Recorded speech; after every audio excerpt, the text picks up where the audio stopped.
This week, for whatever reason, I've been thinking a lot about movies. Movies that have come out in the last 20 years that I actually have liked. Like most people in my generation, I see the last 20 years as being a bit of a cultural slump. And it's unusual to find a movie from the 2000s or the 2010s that really had an impact. One such movie, very much on my mind this week, is Noah Baumbach's 2005 film, The Squid and the Whale. Now, The Squid and the Whale is an unusual film. Coming from a relatively niche director and having a very limited release, it nevertheless featured a fairly prominent cast, including a young Jesse Eisenberg well before his career started, and a much older Jeff Daniels well after his prime. Similarly, my appreciation for the movie is quite hard to explain. The movie had a certain amount of realism and a biographical or autobiographical tone. It also, like many other films in the early 2000s, drew light on a certain type of human moment, too awkward and embarrassing to talk about any time before the early 2000s, and too true to talk about any time after. The movie itself is a slice-of-life period piece, taking place in New York in the late 70s or early 80s, and focusing on the Berkman family, a more or less middle-class white urban family with two older children. At first it seems that the Berkman family is quite idyllic. Both of the parents have professional jobs and the children are both very bright. However, there is trouble on the horizon as the parents begin a very messy divorce, and soon all of their dirty laundry comes into sight of the children. It turns out that the ostensibly happy marriage between the two parents wasn't what it seemed, and each of the two Berkman children have to take this new reality into consideration with their lives. At first it seems like the movie is playing out as a conventional divorce biopic, but it actually takes a much darker turn as information surfaces about the reasons for divorce. It appears at once that not only is the marriage not what it appeared to be from the outside, but neither are the parents really the people they claim to be. The Berkman father, once thought by the children to be a towering intellectual who knew everything, and a professor widely loved by his students, turns out to be more or less an academic and professional failure, whose main talent lies not so much in academics, but in looking down on everyone else who he considers to be intellectually inferior to himself. The Berkman mother, once looked at by the children as the rock of the family and the sustainer of the home, turns out to be a petty, vindictive woman, somewhat of a social climber and gossip who has no qualms about cheating on her husband and leaving him once it appears that he is an impediment to her own professional ambitions. And this is where things really get interesting, because fresh from these dark revelations about their own parents, instead of rebelling, the two brothers take sides in the conflict, each becoming advocates for either the mother's or the father's position and going to war with each other. The elder of the two brothers, played characteristically by Jesse Eisenberg, immediately takes the side of his father, who he idolizes intellectually and as a parent. At first, this sympathy seems quite natural. As being the victim of infidelity, the Berkman patriarch seems like the better of the two parents. It is only later that we realize that the man is a condescending pedant through and through. But worse yet, in sympathizing with his father, the son seems to absorb and take on all of his negative characteristics, condescending to his friends at school, chiding and making fun of his newly acquired girlfriend, and even going so far as to plagiarize a song and claim credit for it so he can win a school talent competition. On the other side of the equation, the younger of the two Berkman children sympathizes and takes the side of his mother.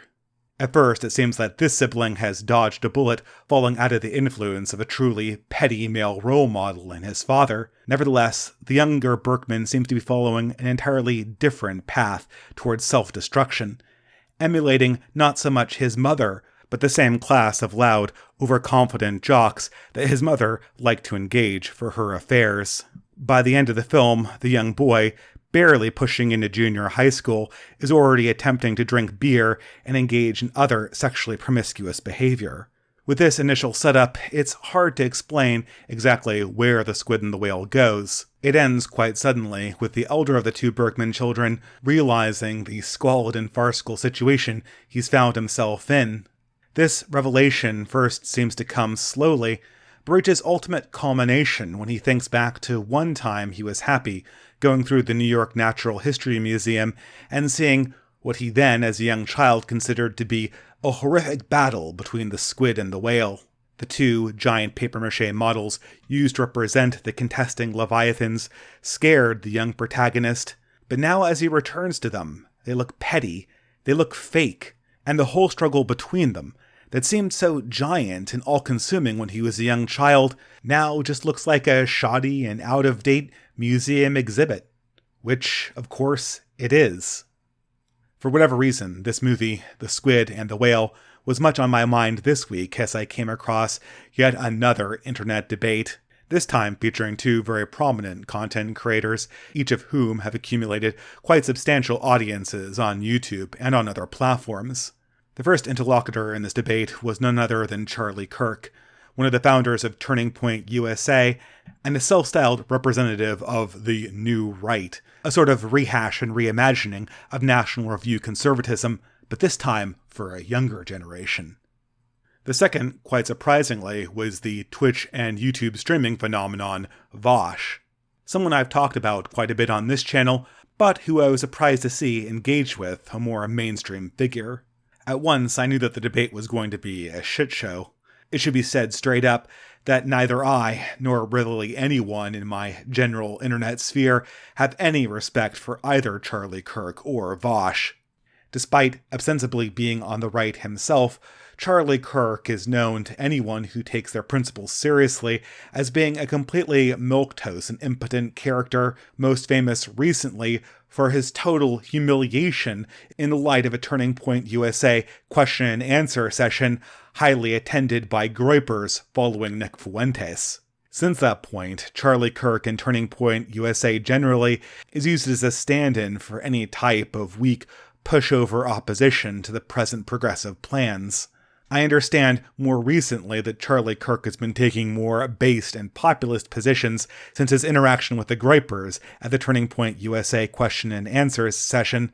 Nevertheless, this newfound desire to be edgy seems completely artificial. And there isn't a person alive who believes that Charlie Kirk is going to stick with his principles if they actually come between him and his ambitions. Vaush, on the other hand, represents to everyone not immediately in his fan base as the lowest of low tier of shit leftist content, a low-effort streamer that made his name basically by shouting down his opposition and engaging in a rhetorical frame game that he more or less copy-pasted from Destiny, right up to the mannerisms and expressions he used to cut off his opponents and reframe the debate. But of course, since there's no market for nuance and authenticity anymore online, since 2019, when both of these figures really should have exited the internet sphere, they both have paradoxically become more prominent, until now they're meeting on Tim Pool's show to debate any number of things, most prominently the coronavirus and the ever-present threat of critical race theory. In fact, seeing these two debate side by side, I was struck at once by their utter similarity. Despite their completely different aesthetics and political sides, the two men had a similar kind of grift. For one, both, in my opinion, are complete and transparent fakes, from top to bottom. Charlie Kirk was following that well-trod fake path of the college Republican, although this time not with bow tie in tow. You can tell somehow that every single opinion is rehearsed in front of a mirror 3 or 4 times with his inflections performed in advance, while none of his opinions are really ever considered or approached with any kind of intellectual curiosity. But, of course, not to be outdone in this contest of hollowness, Vaush seems to be a creature completely born out of the internet, constructed from head to toe as a duplicate of Destiny, with a correct leftist opinion superimposed on every portion of his brain. At this point in my internet career, Vaush is an entirely uninteresting character, as he shows almost no capacity for curiosity or genuine intellectual examination. It also is very apparent at this point that Vaush has no intention of living up to any of his professed leftist principles, other than the ones he tries to put on others or use to gain more clout for himself online. At once I think that there was kind of a right-wing fascination with Vaush, as everyone was predicting when his imminent downfall would come, But at this point in history, it seems that the phenomenon of Vaush has broken through the gravitational force of leftist backbiting, recrimination, and cancellation, and has achieved a kind of internet orbit where no further detraction can seriously threaten his career or popularity. From here, where his career ultimately goes is likely going to be sad and predictable, but nevertheless, his disappearance is out of the question. And at once there is sort of a weird symmetry between these two characters, Charlie Kirk and Vaush.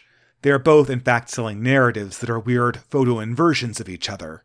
Charlie Kirk preaches to an audience of people largely there either because of reasoned principle or due to organic material conditions, and dishonestly tries to convince them that there is an easy victory ahead, and that cultural vindication is just over the horizon.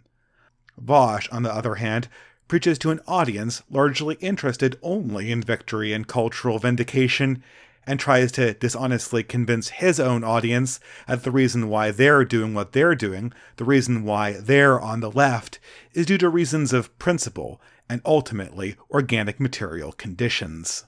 Come to think of it, in both cases, I am chiefly fascinated in each of these figures, not really because of the person, but because of the audience that they represent. I know these people, I've met them, I've talked to them both online and in real life. Yet every time I have one of these conversations, every time I have one of these interactions, I'm just simply flabbergasted at how they can't see through the fakeness of these people. Vaush fans, whether they're older or younger than the Kirk fans, seem to be in some kind of strange state of arrested development. They care more about who won or lost or was owned in a debate than what's ultimately true about the subject under contention. They're socialists or libertarian socialists or anarchists or social democrats largely as positions that they think can be defended, mainly as attributes to some kind of social media profile and less as some kind of principle that's going to be lived out in their actual lives. Kirk fans, on the other hand, seem uniformly to be boomers, in whatever aged bodies they happen to have. They seem, admittedly, more earnest than the Vaush fans, but simultaneously to be completely oblivious. They don't know what time it is, and they suffer quite prominently from that malady recently pointed out by Michael Malice as memento conservatism. They know what they want, they know what they're doing, they know the world they want to exist in, but they don't know that what they are doing has been tried and has failed year after year in the past. I guess here, too, there is sort of an inversion, with Kirk fans embodying a sort of grounded sincerity with no future and no self-consciousness, with Vaush fans representing a sort of cynical triumphalism, the people who own the future and who will continue to own all the conservatives they debate against, yet have no substance, souls, or authenticity. When I watch either of these people, Kirk or Vaush, I don't even necessarily think that I'm watching people, but rather grand illusions that at any moment might be popped. When will people wake up? When will their audiences turn away? And this debate between fake illusions is more or less what was on display in Tim Pool's channel this week. Right up front, I knew all of the arguments that were going to be brought to bear before the debate even kicked off. The only thing I was looking for was how the tone was going to go, and how, more importantly, the audience would react. Maybe neither of these two figures fighting each other could really score any true rhetorical points. Maybe they couldn't genuinely grapple at truth, but might it be possible that they could puncture each other's illusions? That one dream could extinguish the other? Of course, here I'm not going to provide a rhetorical blow-by-blow on the debate itself. It was more or less uneventful, each side prattling off their talking points, which anyone could really gather from them before the debate began. The ultimate winner of the debate in a rhetorical optical sense was also more or less determined before a single word was spoken. That being Vaush, the less mainstream of the two speakers, came off as reasonable and something that real people talked to, and who had debates with real conservative influencers in forums that mattered. Ultimately, I think very few people, either left or right, will be happy with this debate, but more than the optics won or the points made, I think a more important and pertinent thing is to speak to each of the sides, who might be momentarily caught up in the fascination of seeing these two great internet figures clash.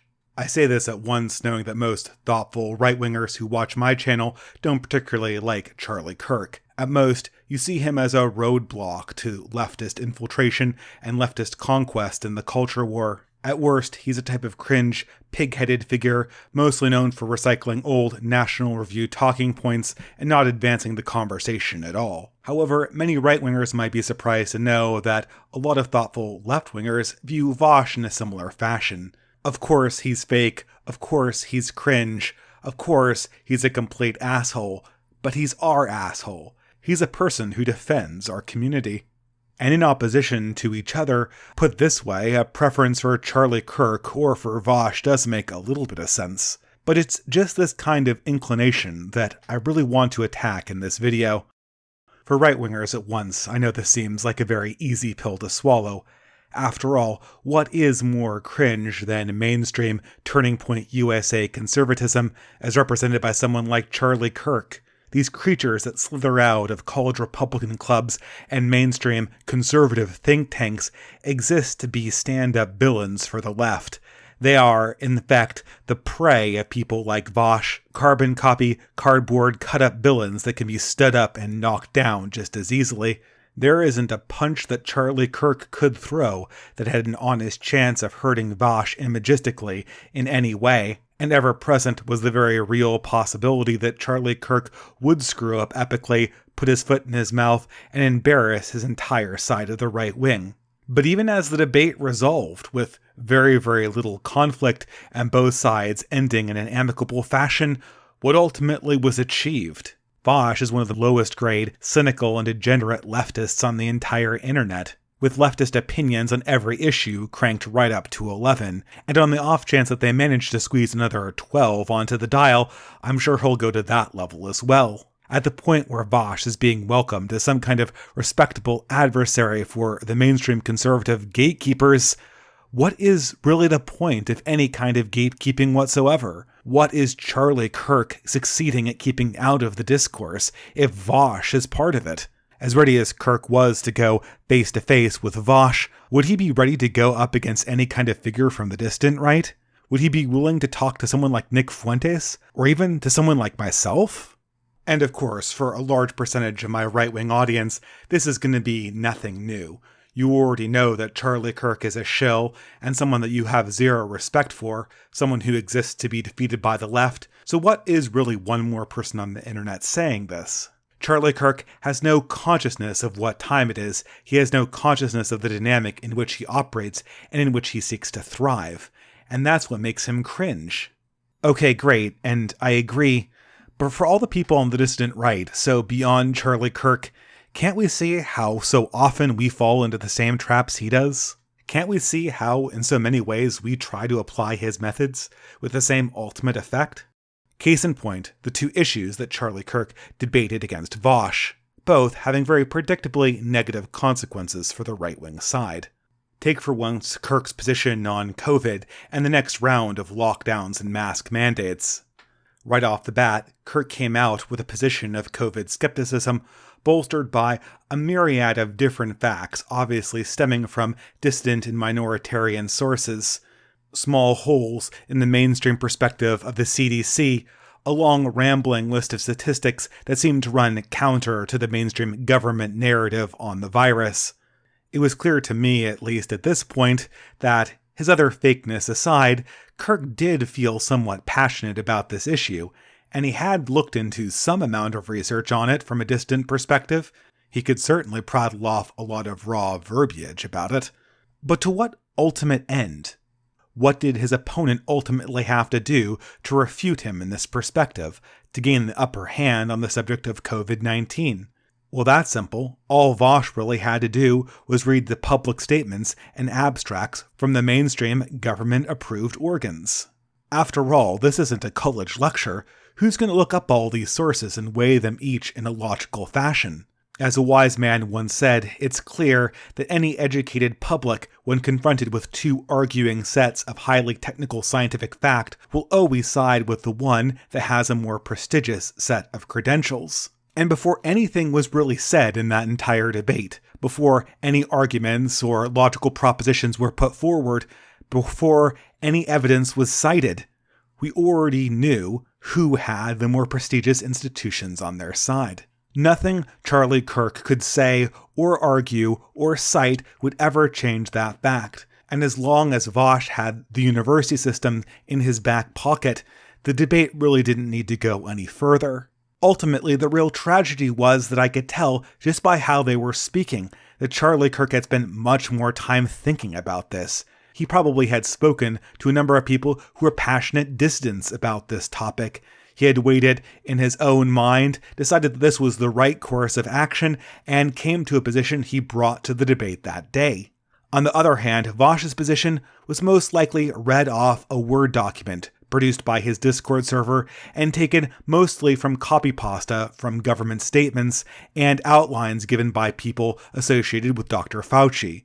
Because this is a mainstream source, most of the organization and position is already done for anyone who's reading it out. And in the event that a person citing this doesn't have the proper ability to weigh the evidence or really even explain the position in a logical sense, face can be saved in a rhetorical sense simply by referring to the people who produced the document. They're scientists, after all. They come from the most prestigious medical organizations in the world. Certainly they have reasons.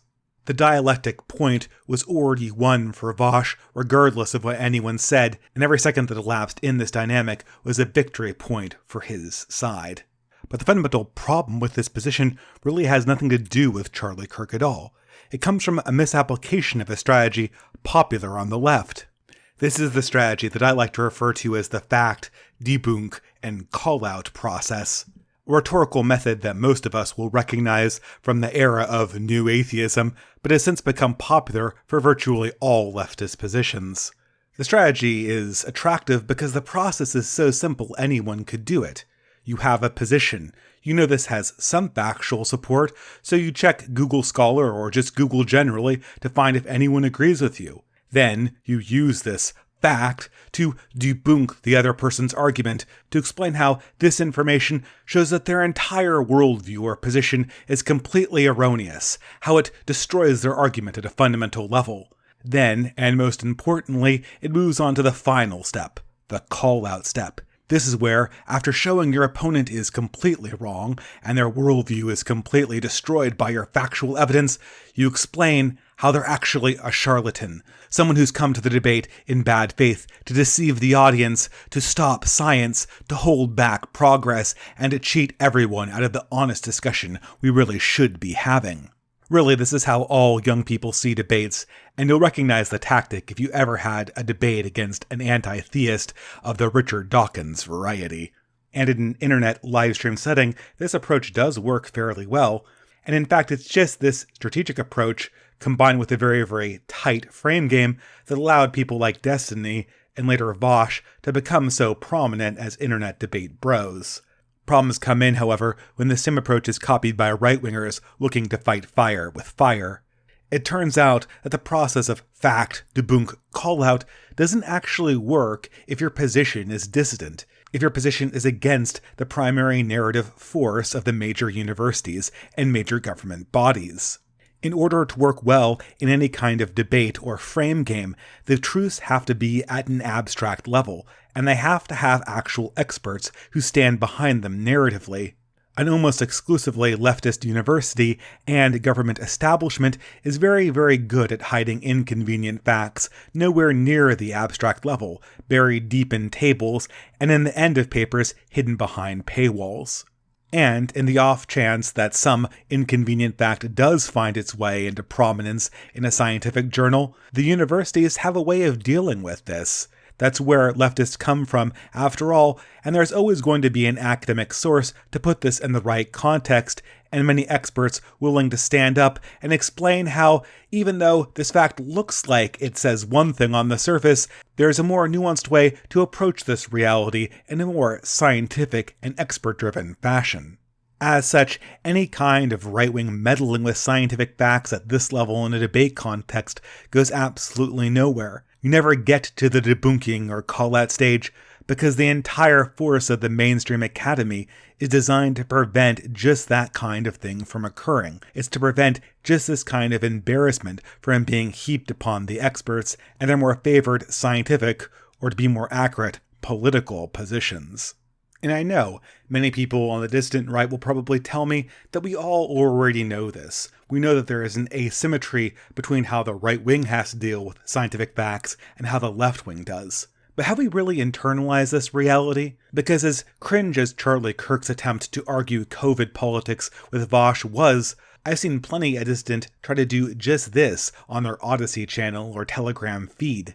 I don't know why people attempt this, because there's really no way you'll be able to win on a factual contention against a progressive foe in this type of way. Once politicized and once narrativized, the question of fact for those who want to go against the Academy is virtually unwinnable. Now, what does this ultimately mean? Do we have to give up all of our dissident views? Do we have to get on board with a Fauci plan of continuous lockdowns and endless vaccinations and revaccinations?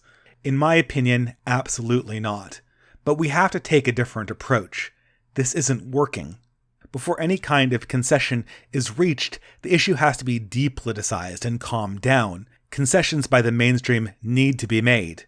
The narrative needs to be disproven in a calm, depoliticized sense. And only then, once the truth is acknowledged, can any kind of political countermove be made.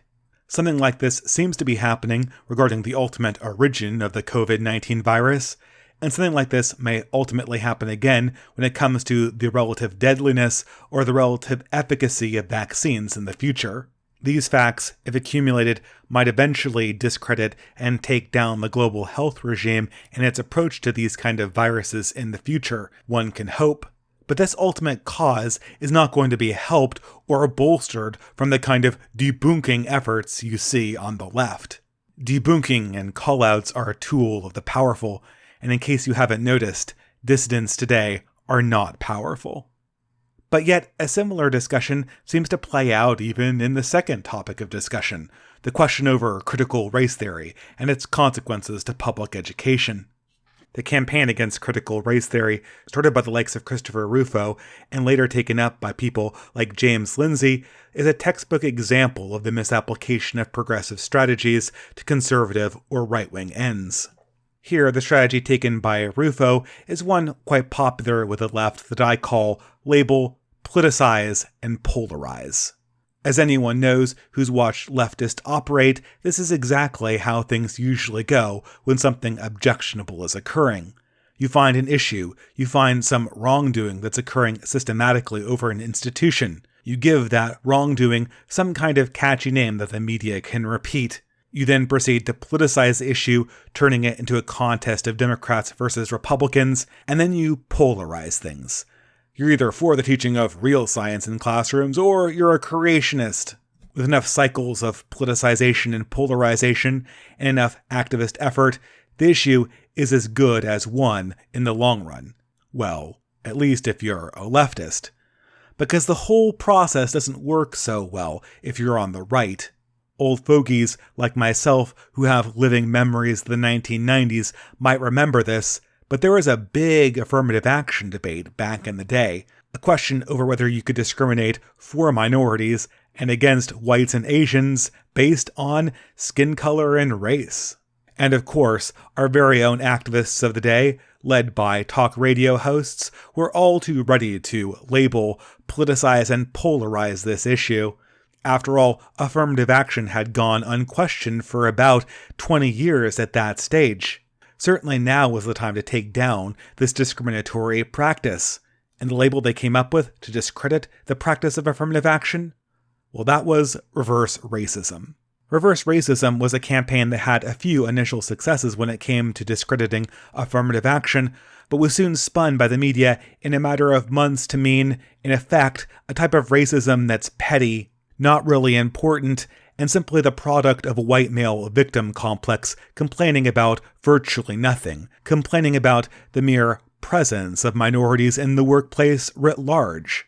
given that the original motivating reality for this term, reverse racism, was nothing less than de jure discrimination written into university policy and workplace policy. The understanding of some kind of racism occurring was certainly not imaginary. But the use of the weird label could be turned against the same cause it was invented to promote. Pretty soon, by the late 1990s, political moderates had been convinced that this term reverse racism was designed by Republicans to call out some special kind of racism against white people, in an attempt to make racism against white people seem worse than racism against any other group.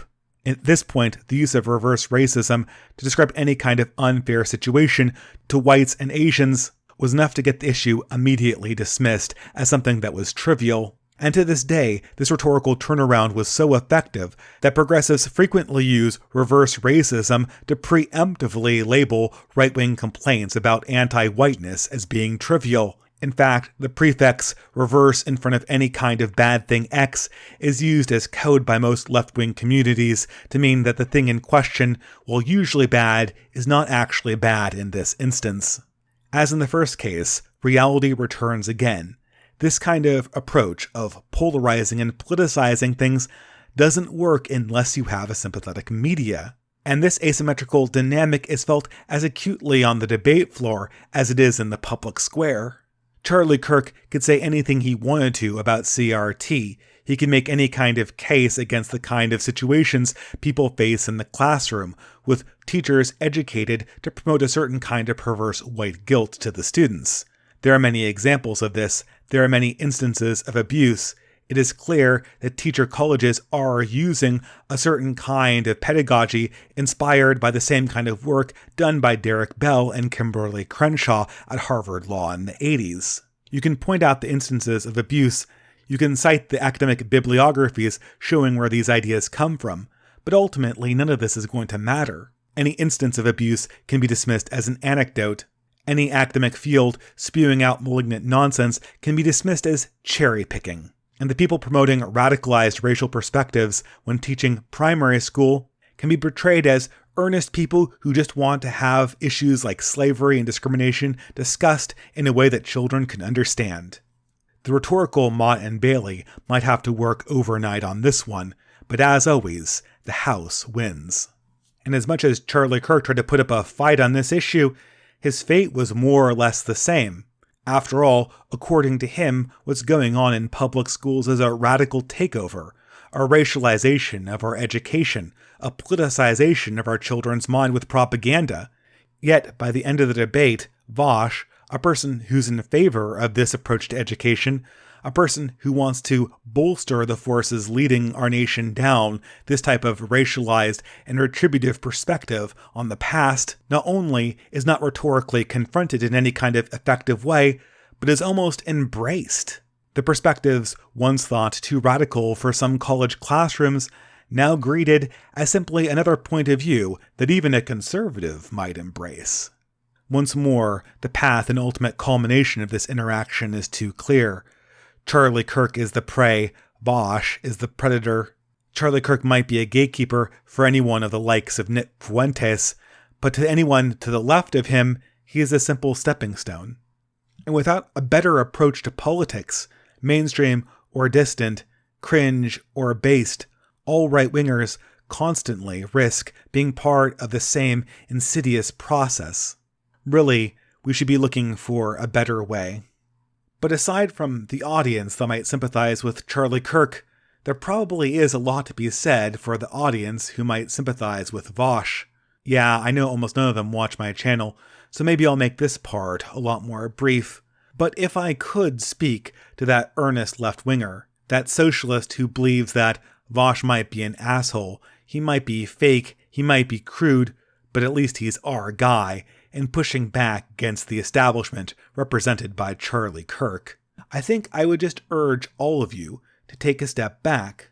When we watch Vaush destroy Charlie Kirk, when we watch this particular leftist personality climb another rung on the internet clout ladder, what is actually occurring?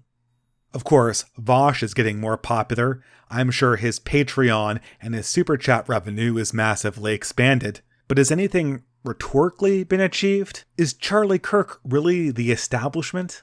And yeah, I know capitalism is the establishment, and Charlie Kirk not being a socialist is tantamount to supporting the system that rules the world. But at the risk of being too condescending, I just like to ask any leftist listener if they really believe this. Are Christians, traditionalists, and red staters in flyover country really the final boss you need to take on to knock out capitalism and institute fully luxury space gay communism? That's really the priority of the left at this stage? I fully expect most thoughtful leftists to say no, but in that case, what is the ultimate point of BreadTube or left-wing YouTube generally? Every one of them touts socialism and decries capitalism endlessly, but most of their content is just making fun of conservatives. I know Vaush in particular gets a lot of criticism for not living his principles, but really, this problem isn't limited to that man. It doesn't seem like any modern leftist really wants to live in the reality that their principles describe. After all, aren't they supposed to be going for a revolution, building a new world with so much extra enthusiasm and energy? If this is the case, why doesn't it seem like any of that enthusiasm and energy and eagerness for something new is evident in any of their content? Instead of talking about the society they want to create, it seems like most leftists are more content to beat up strawman images of the old world, an old world that some of them have never even experienced. Sure, I know what you hate, the fundamentalist preacher, Colonel Blimp, and the Monopoly Man. And I know, if you squint your eyes, Charlie Kirk and Lauren Chen and Steven Crowder can even be confused with some of those hated images. But remind me again, what is it that you yearn to see? What is the world and the dawn that we're really looking forward to? What is the hope that humanity actually has? Why is the left, once so focused on community and the good of the human race, now seem to be endlessly fascinated with its own smug sense of superiority? In today's left, reading their own material, watching their videos, it seems like there's a million reasons to feel smarter than your opposition and more morally justified than your opposition, but there's almost no reason to get excited and to want to build something. And I know that there are good leftists out there. I know that there are leftists that break this mold. And to them, it would seem that Vaush is simply a tool. They see the right wing as a threat, and Vaush is the scary bouncer that keeps the threat out of the way. But why do I get the feeling that in this whole process, people like Vaush have become less the means and more the ends? After all, as a person on the distant right, I can say that my one consolation, after 20 years of defeat, is that at this stage, we are finally seeing the end of the huge phoniness that existed on the right in the 80s and 90s, and now finally, something organic, solid, and real is blossoming up from the ground. There are just green shoots at the moment, nothing substantial, but in that small beginning there is hope. But how much more depressing would it be to be on the left and to see this kind of dialectic and this kind of movement as being the ultimate culmination of victory after victory?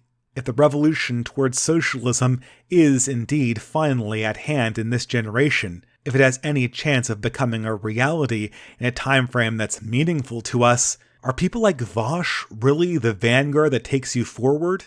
Are him and his successors really the ones to remold the future of humanity in their image? After all, it's very clear at this stage that as doomed as the mainstream conservative movement is to oblivion, the path before Vaush and people like Vaush has never been brighter.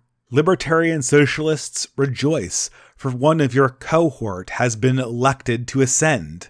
Well, maybe not so fast, because at this point, the character of Vaush's career is as predictable as his ascendancy, even to a leftist. Because for Vaush, and people like Vaush, fakeness is their only key to success. They're pure talk through and through. They're not going to implement leftist principles. They're not going to implement socialism. Any pretension of any kind of radical action on a larger scale would be ultimately fatal to the kind of careers they want to have. The components of their socialist end state they claim to be driving towards are either already elements of the ruling class's desired future, totally insane utopian pipe dreams, or are ultimately threatening to the global ruling class that controls the left's finance and will never be earnestly considered. Ultimately, the final undoing of Vaush is the same reason why all of his preferred rhetorical tactics work. He is a tool of the mainstream consensus. He is a tool of the establishment, a radical entertainment product wheeled out to placate people who are obviously the victims of the system and not actually in the market of changing anything, not the overarching system, and not even his own life and his own behavior, which he has complete control over. The fakeness of Vaush is transparent. The only question is how big that fakeness will get. But all in all, to close this rather rambly video essay, I was hoping that the left and the right might come together and have a moment of long overdue self-awareness. We are in the middle of a political and cultural war for the future. We are in the cusp of a period that I think will constitute the complete redesign of our society on a political and economic scale. And in this all, the most important question, the question that we all should be asking, is who we want to become as a people, and how do we live with each other? Obviously, the left and the right have different answers to this question, and we carry forward these answers in these kind of interactions. This cultural and political war played out in these kind of debates, like the one that happened between Charlie Kirk and Vaush. And this is where my concern really lies, because just like the protagonists in The Squid and the Whale, there is a danger in being caught up in the fight, and that is that the fight blinds you to the fakeness of it all. Of course, you think one side is the injured party, but that itself does not make your side righteous, that itself does not make your side something worth aspiring to, or even make your side something that is authentic. Just like the parents in Noah Baumbach's film, what we are witnessing in the political cultural divide, at least online, at least today, is the battle between two fakes.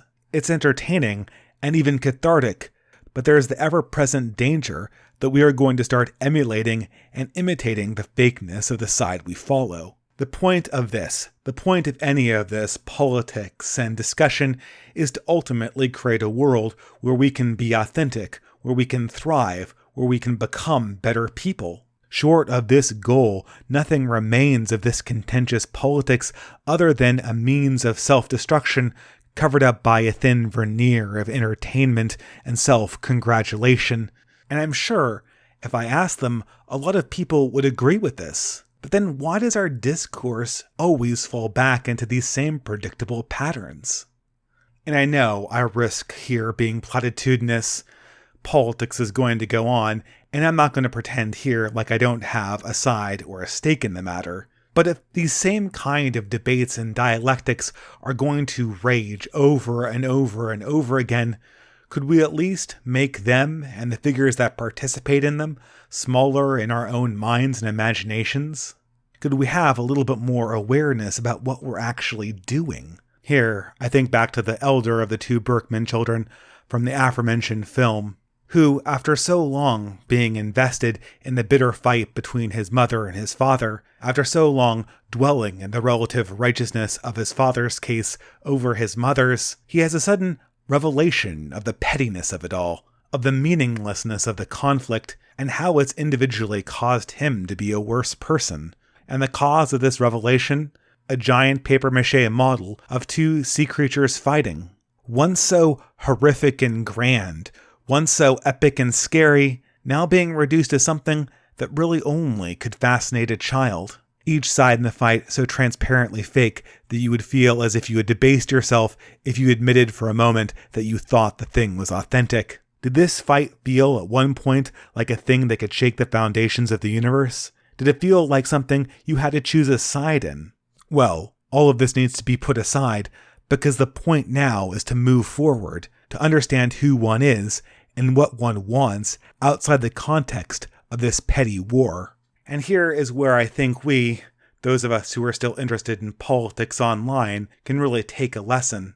Because whatever amount of catharsis, irritation, or cringe we take from seeing two 100% grade A fakers debate about the culture war online, The more important task at hand is to realize the inherent fakeness that exists in many of the subjects we choose to debate and in many of the questions we choose to ask ourselves. Are we focusing on the right questions? Are we having the kind of conversations that might actually have a chance at building a world we would want to live in, that we would find worthy for our children to live in? Or are we just caught up in the drama of a fight we didn't even choose? Because regardless of who ultimately wins or loses, regardless of what internet celebrity's star is rising or falling, the most important thing is to take a step back, to remember who we are, to remember the world we live in and the world we want to have, and then maybe to look back at the struggle we thought was so important, the battle we thought would consume everything, and recognize there the squid and the whale.